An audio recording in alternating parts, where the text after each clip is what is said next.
Hi friends, আমি আজকে একটা নতুন রেসিপি তৈরি করছি।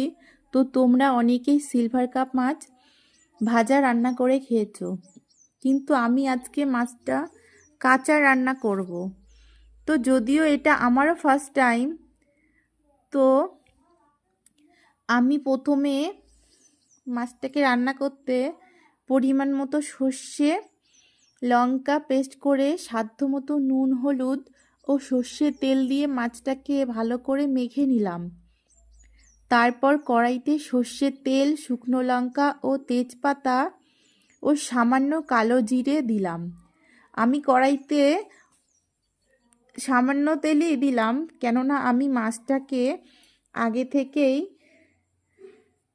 সর্ষের তেল দিয়ে মেখে রেখেছিলাম। তো কড়াইতে এবার মাছটাকে ছেড়ে দিলাম।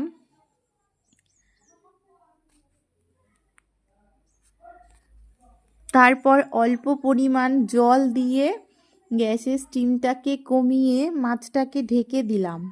তারপর 15 মিনিটের মতো রেখে দিলাম। তো আমার রান্না রেডি।